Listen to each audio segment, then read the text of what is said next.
Move approval of the minutes as submitted. Second. Any discussion? All in favor? Aye. Aye. Opposed? Motion carries. Chief Examiner update. Good morning, Commissioners. I just have a few things to highlight this month. I'm going to start off by talking a little bit about staffing in our department. Some people may be aware, but for those of you who don't know, Kathleen Myers, our communications manager, is leaving us next month, which is a really big bummer, but she's on to the next chapter. So with that in mind, sorry, I can't hear myself with those earbuds in. So with that in mind, I've spent a long time sort of figuring, wondering, deciding, thinking on what the focus of this position is moving forward. We certainly are in a very strange time with regards to how people are recruiting, our numbers, and, just sort of hiring in general. I'm sure everyone is aware it's a struggle. I don't see this letting up anytime soon. And so I think what the plan that we're going to go with is the focus of whoever we hire to fill Kathleen's position is really going to be more of a full-time recruiter, talent acquisition person, and that we really need a more robust recruiting model. We need someone with a background in recruiting to really help us reach our target audience and to give us some, we're doing what we can. Katie has done an excellent job in building our outreach and education, outward facing. And it's time to sort of ramp that up to the next level, in my opinion, and really work with someone in a background in recruiting. So just so you guys know, that's kind of going to be one of the focuses for the rest of the year, of really finding and recruiting for someone to fill Katie's shoes that has a little bit more of a focus in a recruiting background for not just 2022, but I think for, at least the next, 5 to 10 years. I think that we're going to be in this place where, the retirements aren't going away. Lots of people are retiring, and we need to be able to find a way to tell our story and compete with private industry for, highly qualified and talented individuals to come and want to work for our organization. And I'll have more information as we move forward to that process over the next few months at commission meetings. The other thing I wanted to highlight is that I have started working on the 2022 budget for next year. I will have some more information for you guys next month, something to look at. I don't have to have my first round draft in until later this week. So it's still sort of deciding on what we're going to do. But I do want to put out there that I am probably going to ask for a significant increase in advertising and recruiting.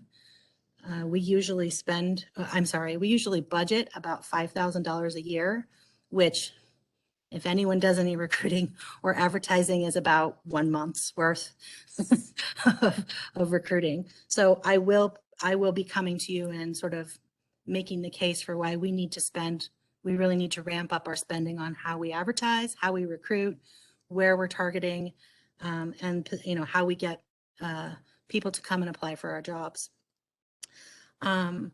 We are also, as everyone is well aware, in really full on triage mode. Our priority for this year has been really test development and eligible list creation.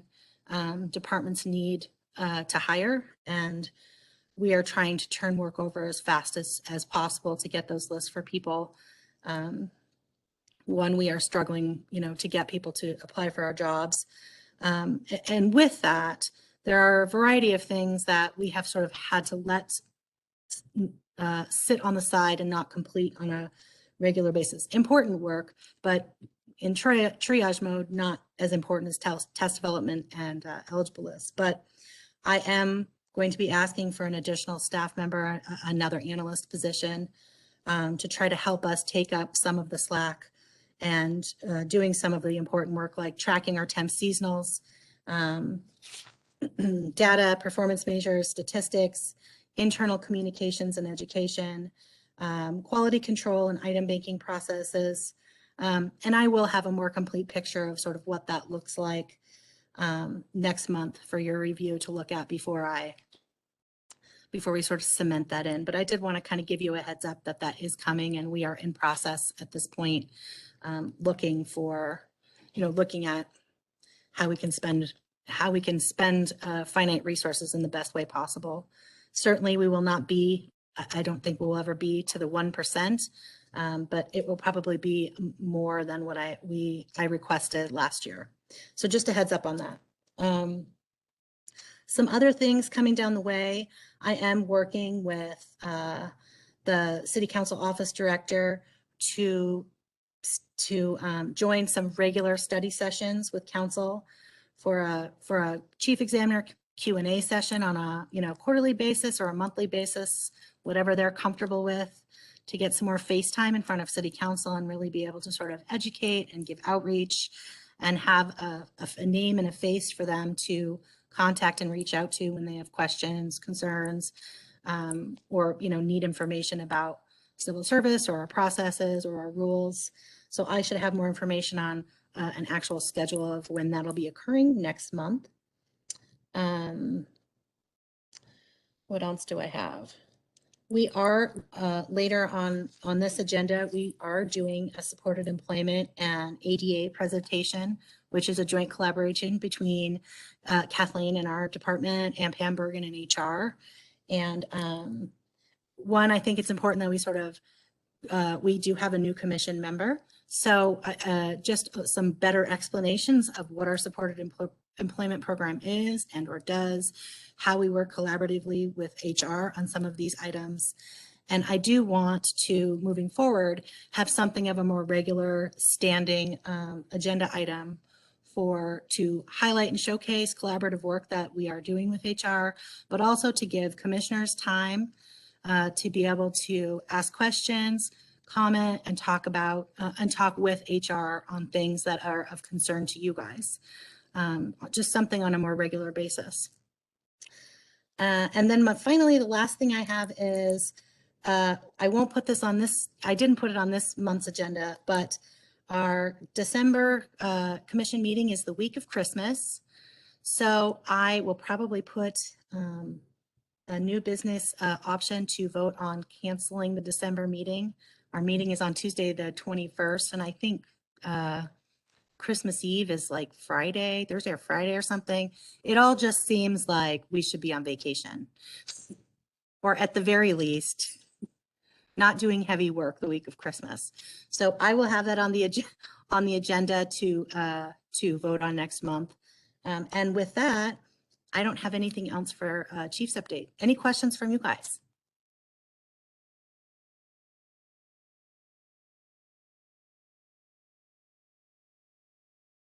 Judith, we can't hear you. That was a good report. Thank you. I'm anxious to hear more about possibly at a future meeting, how exactly do we recruit? And I'm still anxious to know how the testing's going at other sites. Are we getting people coming for those tests? I still believe we've got to do more education in the community about taking away the stigma of taking a test at all. And we know that civil service tests have to be taken, but they don't have to be a scary thing. And I'm hoping we can come up with a way to actually demonstrate that in various parts of our community to groups of people so that they would be more likely to test when the time comes. But I'm anxious to hear how you come up with, I agree with you on the recruiting. certainly at the level we're losing people, we need to be recruiting people. And at the level we're going to be continuing with retirements, we're going to be needing to replace people. And when we're talking about replacing people, we're talking about replacing historical knowledge. And that's always a frightening thing to lose. So it's important to get the right people in those positions. Thanks, Judith. I'm right there with you. I'm worried about succession planning as well. I worry about our ability to recruit, and quite frankly, in this moment, to recruit at all levels, entry level all the way through up and through the professional level. Public safety is also of great concern for recruiting. So, you know, we have plenty of work to do. You did touch on sort of offsite testing, and I will just give you just a quick wrap up from our test fest that we did last month. It worked out really well. I mean, there were definitely some clunky things that we won't do next time. It was our first time doing it. Really, I think the takeaways is that offsite testing on weeknights and weekends with a flexible schedule for our test takers is vital, and it is where we are moving. We have to, this notion that we can just go back to Monday through Friday, 8 to 5 testing at City Hall is not going to work for the future. It's not sustainable any longer. We need to meet people where they're at, and where they are is out in the community with odd schedules and, you know, school schedules and childcare schedules. And for us to stay competitive and capture these candidates, we're going to need to be more nimble in that way. We've, you know, started a great partnership with District 81 to do testing. It works great in the summer. You know, we're going to have to come up with some long range vision of what this testing looks like, because it's probably, the schools aren't going to be a fit if we wanted to do this in the winter, or if we want to do this just evenings during a school year. We're going to get creative and, you know, really do some brainstorming on what we can do to, I did ask City Council if they wanted to, you know, buy us a building in a strip mall with free parking on a bus line. They could do that. We'd be okay with that. So, anyway, just to speak to that, I think you're absolutely right. We have, you know, there's a lot of work to do. There's a lot of work to do, but good work. And I think getting a recruiter that has some real good knowledge on how to sell and how to tell our story and how to make testing not scary is a good first step. I agree.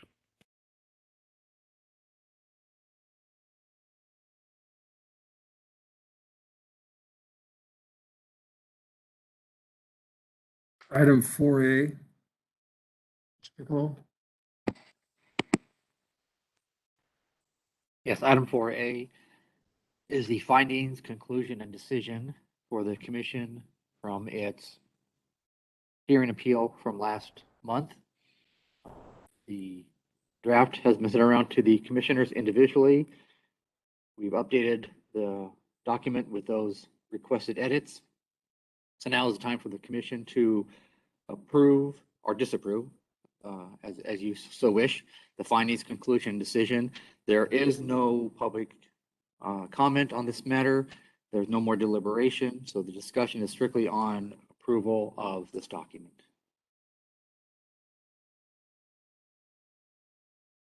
I'd make a motion that we adopt and approve the motion as presented. Second. Motion has been made and seconded to approve the findings of fact and conclusions of law in the Conrath appeal. Any further discussion? Hearing none, we'll call the question. All in favor? Aye. Opposed? Motion passes. It's our findings of fact and conclusions of law and the decision are approved. All right, 4B. Kathleen and Pam, if you guys would like to take the floor, this is our presentation for you on the Supported Employment and Americans with Disabilities presentation. Thanks, ladies, for joining us today. Thanks, Kels. Good morning, commissioners. Thank you so much for your time this morning. Again, my name is Katie Myers. I am currently the program professional in civil service. And joining me for today's presentation is Pamela Bergen. She is a senior human resources analyst in the HR department. And today we are discussing accommodations for applicants and employees. And Pam's directing the PowerPoint. So Pam, we can do the next slide, please. So human resources at the city does have a reasonable accommodation policy, which Pam is going to go into more detail here in just a few slides. But the city policy does require that modifications or adjustments to a job application process that enable a qualified applicant with a disability to be considered for the position, such qualified applicant desires. And we're going to talk a little bit more about that on the next slide. So when an applicant is applying for a position here for a classified position through the civil service process, reasonable accommodation will be provided depending on an individual's needs. So after a job seeker has submitted an online application and they have been invited to test, they need to submit the request for accommodation to the civil service department. And our job postings actually do outline at the bottom that there is the possibility for accommodation if needed. So candidates are aware of this when they apply for their position or for a position. So civil service must be notified as soon as an applicant is invited to test, so we have enough time to coordinate. If we're not given advanced notice from a job seeker that they need an accommodation, we might not have the time to get everything put together. So the job seeker must specify what the functional limitation is, so we're able to accommodate appropriately.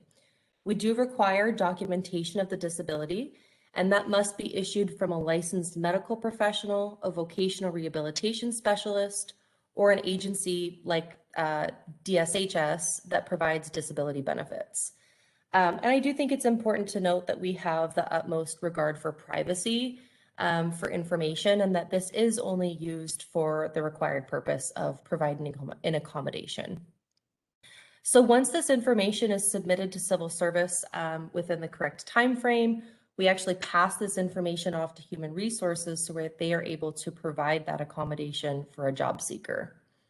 And Pam's going to talk a little bit more about that later, but next slide, please. So employment for those with disabilities.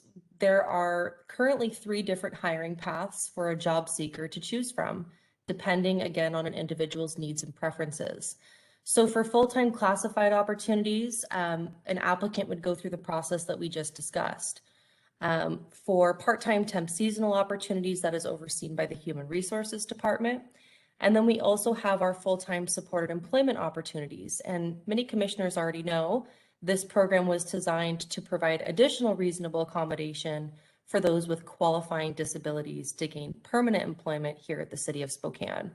With our full-time supported employment program, we accept applications throughout the month of October. And I think this year we're going to bump it out to be October and November, just because it does require a bit of additional lengthy documentation to go through the screening process. And then Pam, we can do next slide, please. So what are the roles and responsibilities of HR and civil service when it comes to supported employment? Civil service is responsible for accepting the applications. We promote the program in the community. We screen applicants and make lists of applicants. Once these lists are complete, they are sent to hiring managers at time of vacancy.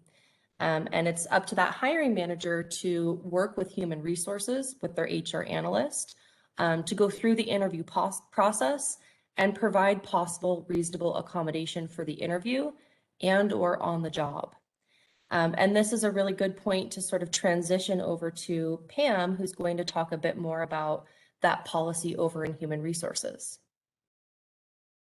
Thank you, Katie, and thank you, commissioners, for the time today.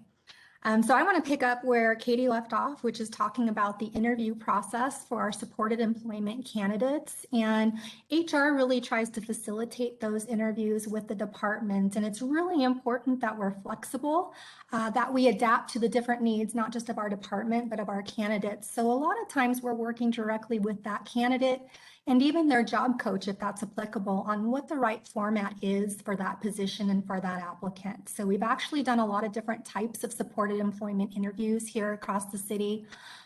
We certainly have had informal discussions, we've had working interviews, and even for our mail courier, who's a permanent supported employee here at the city, we had them demonstrate their driving skills as part of the interview process. We really want to make sure that it's a comfortable interview for our candidates, but also that it's effective in determining if they're a good fit for the role. Oh. Trying to go to the next slide here. 1 second. There we go. I want to talk to you a little bit about how the accommodation process extends beyond the hiring. So here at the city, accommodation is not something that we facilitate just for interviewing, but it is in alignment with state and city or state and federal law. It's triggered whenever we have an employee who is employed with us. If they need an accommodation due to a disability in order to perform the essential function of their position. So human resources really charged with making sure that that process is in place and that it's followed and that it's effective in helping our employees be successful.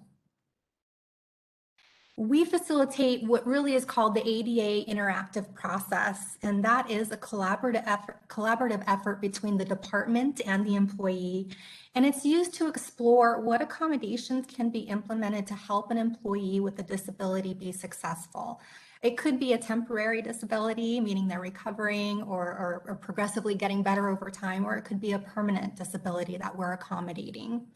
And depending on those individual circumstances, this ADA interactive process can take place over a day or weeks or months, or it could really be ongoing.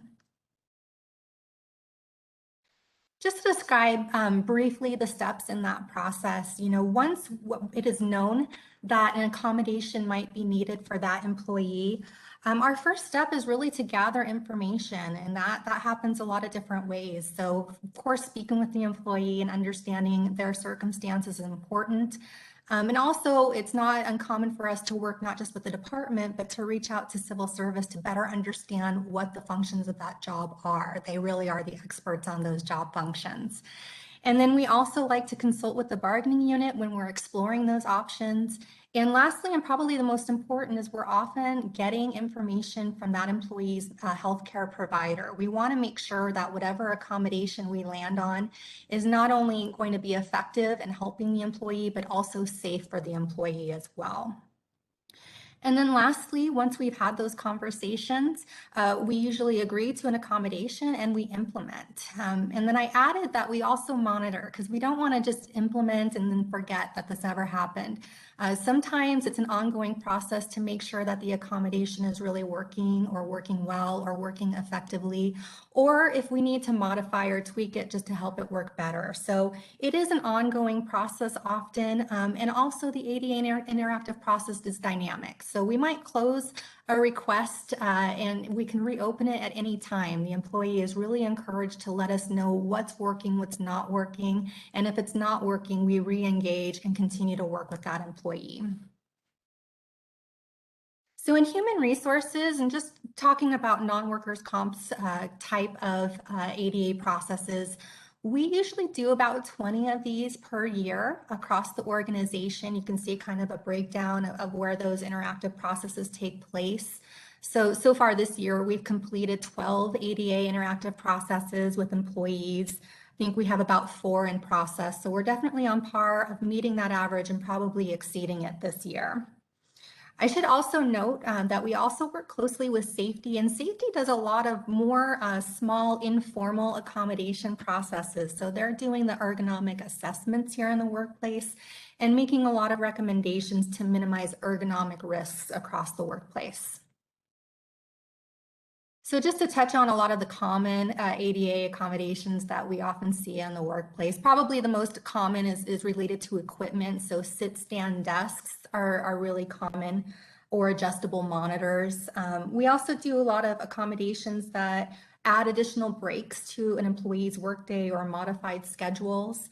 And then often we also work through temporary leave situations or reduced hours. And then lastly, the collaboration that happens between civil service and human resources really does occur often throughout the life cycle of an employee's time here with the city. So if we do have an ADA process and we can't do reasonable accommodation for the position they're in, it's very common for us to work really closely again with civil service and also the bargaining unit on seeing if we can find a different position that will fit that employee's needs so that we can continue to have them in their service and they can continue to serve our organization and our community. We definitely appreciate that collaborative work with civil service. And happy to answer any questions that you might have for me or Katie about our interactive process and accommodations for applicants.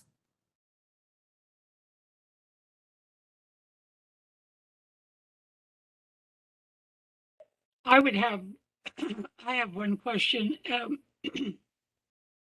As you explained what an applicant must do when requesting an accommodation for a civil service exam, that seemed really rather cumbersome. Perhaps it isn't. Perhaps an individual that goes through this is used to that. But is this overly cumbersome, the specifications that we call for in that individual requesting that accommodation? Is that pretty standard? So I can speak to that. I don't think that we get a ton of requests for accommodations through civil service exams. I think when they do happen, it's typically an applicant reaching out after being invited to test, saying they may need additional time or someone to read questions out loud. Those are kind of accommodations that we typically see. We do still require that someone submits appropriate documentation of the disability, so we are accommodating appropriately. So typically we'll get the request and then it's a bit of back and forth with the applicant, making sure we have things documented correctly. Does that answer your question, Commissioner Gilmore? Yes, thank you. Thank you.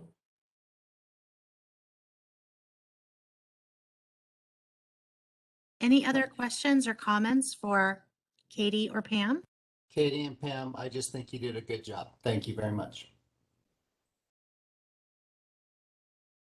I agree. Thanks, ladies. It's always good to get a good update. SEP and ADA can be confusing. The processes I find confusing it sometimes. It is a multi-step process, so it can be a little wonky sometimes. So thank you for the refresher and thanks for making time for the commission today. Thank you. I do appreciate having both of you give such a smooth report in light of the bumpy road we had getting to this point in the very beginning. So thank you.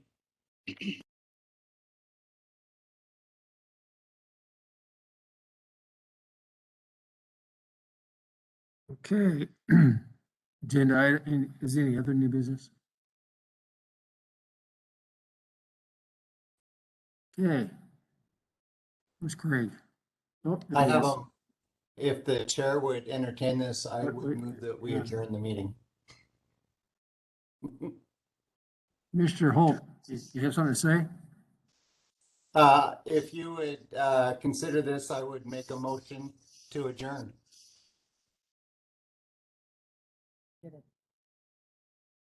I'll second that. Finally. Motion and second to adjourn. Any further discussion? All in favor? Aye.